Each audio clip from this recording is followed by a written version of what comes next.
Hello everyone, welcome back to Head Up Keys. When it comes to your job as a hair professional, each day is different from the next, and that's one of the best parts about the job. You get to meet new people and express your creativity in new ways, but that doesn't always mean that things run smoothly. The reality is there are certain stresses you simply can't avoid. It's time to discover the best ways to face your professional challenges head on. Whether you're a freelancer, employee, or manager, a great way to reduce work stress is to learn how to set boundaries and communicate them clearly. This is a great way to prevent some stressful interactions from happening in the first place. Let's first focus on setting boundaries with clients.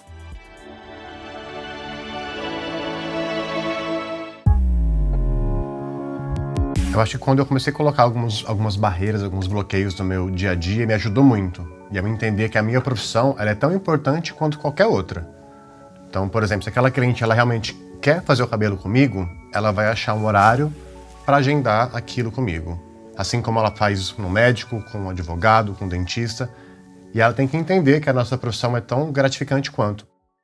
A good place to start is by setting your work policies. Create a brief one-page document outlining how you work. This lets people know in advance what they should expect and prevents some misunderstandings. You can send this via email to first-time clients if you have an online booking system. If you're a freelancer, take time to set up your booking systems and business automations. Clearly state your working hours, as well as how and when you want to be contacted. If you're a mobile hairdresser, set yourself up for success. Tell your clients the conditions you need in their house in order for you to do your best work. For example, ask your clients to prepare a clean workspace. Have a chair set up in front of a mirror in a room with good light. The bigger the mirror, the better. State the amount of time the appointment should take. Ask how you'll be able to wash and rinse their hair. Have consultations ahead of the hair appointment. This lets you tell clients what you can and can't do. For example, tell clients how many sessions their desired colour result may take, as well as the required maintenance.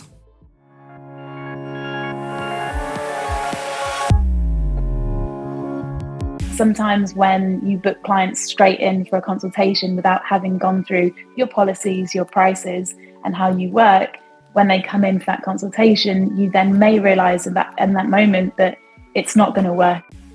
最多也就减15个，到晚上的时候可能你会身心疲惫。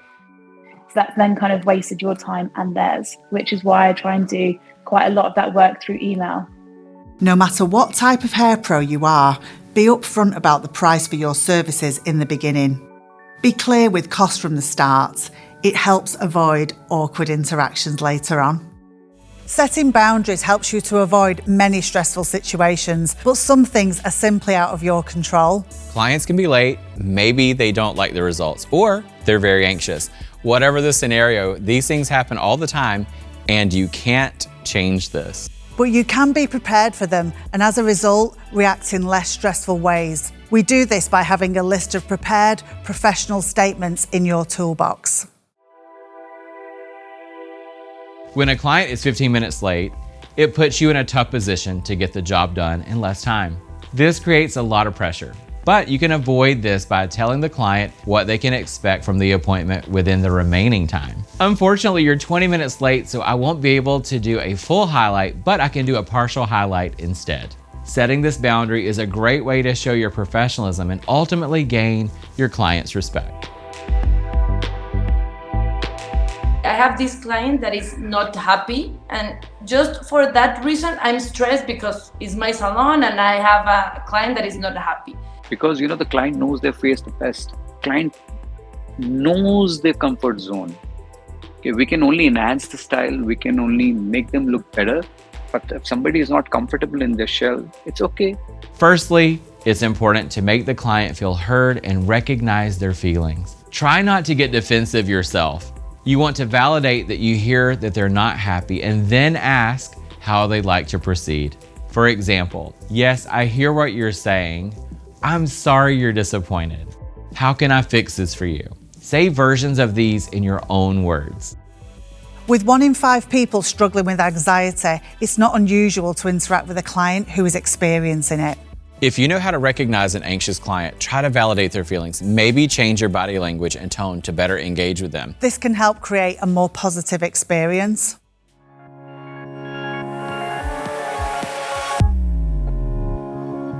A gente trabalhar com cliente estressada é muito complicado quando você se deixa absorver por aquela energia. Sino es algo que afecta a todo el entorno, tanto a colaboradores, incluso que afecta a otros clientes. Por exemplo, a cliente chega estressada, ela vai me estressar e eu vou estressar alguém.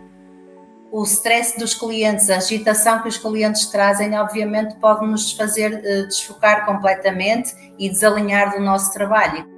Então é você ser bem objetivo sempre. Então acho que é esse ponto de equilíbrio que a gente precisa ter. Nosotros en el salón lo intentamos hacer, pues eso, generando como un clima de bienestar, que la estancia del cliente dentro del salón sea lo más placentera y lo más relajante posible para que ese ambiente que se mantenga la mente dentro del salón. Write down 1 or 2 examples of interactions with your clients that you enjoy most. These are the things that you love about being a hair professional. Now write down 1 or 2 examples of stressful interactions that you have most often with your clients. Next, think of 1 or 2 sentences that you can use when dealing with these situations. Write them down.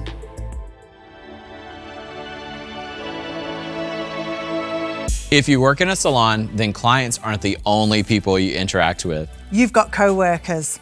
They can be a great source of support as well as stress. You want to focus on great communication. It helps to build psychological safety. This means everyone in the salon feels they can speak up, ask questions, raise concerns without the fear of punishment or humiliation.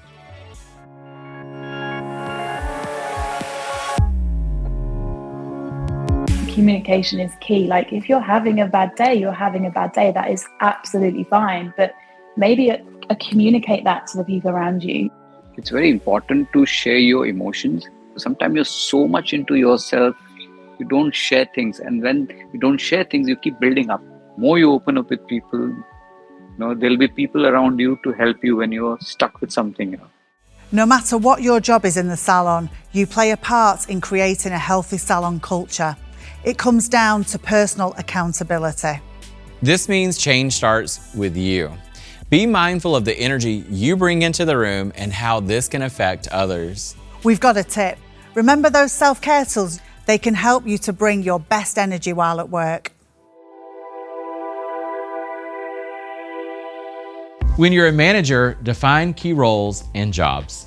It's important that the people know their responsibilities: sweeping the floors, doing the laundry, answering the phone.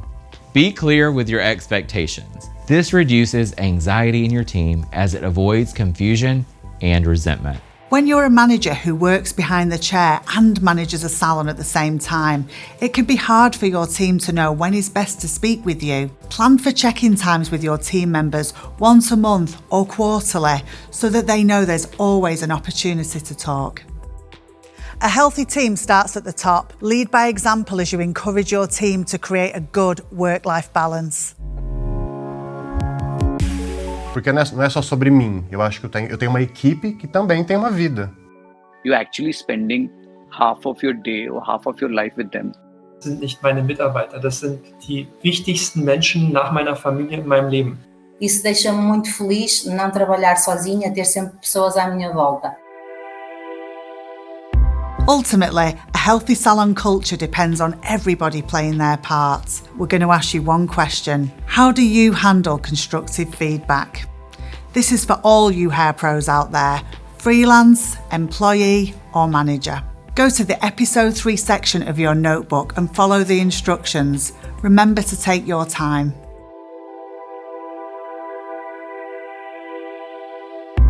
A healthy work culture depends on more than just your daily interactions with clients and coworkers. The physical environment also counts. It's all about good ergonomics, meaning things that are designed for efficiency and comfort.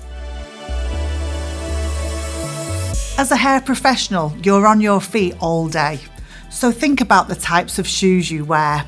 Also think about the flooring.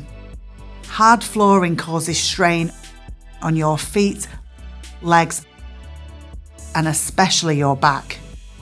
Consider buying anti-fatigue floor mats to reduce the strain on your body and keep a spring in your step. We come in all sizes, so we need chairs suitable for all heights. Make sure you adjust the seat to suit yourself rather than the client. You'll bend your neck less, which can help to avoid severe and long-term pain. If you're a mobile hairdresser, consider asking for an adjustable office chair. More people have them now that remote working has grown in recent years. Saddle stools should be available so stylists can sit while on the salon floor. Consider the weight and size of tools. They shouldn't be too heavy. If you're a mobile hairdresser, make sure you use roller bags whenever you can. Use trays so that you don't have to stretch or keep walking around the chair to get a tool or tent. Now think about shampoo bowls. Use ones that have access from the back and the side. If possible, think of creating quiet zones or private staff areas. A no talking policy helps keep this area even more serene. Whether you work solo or in a team, you have the ability to positively impact your work experience. Start your wellness initiatives in small, manageable steps. Over time, you'll improve your mental and emotional well-being. Thanks for joining us for Head Up Keys.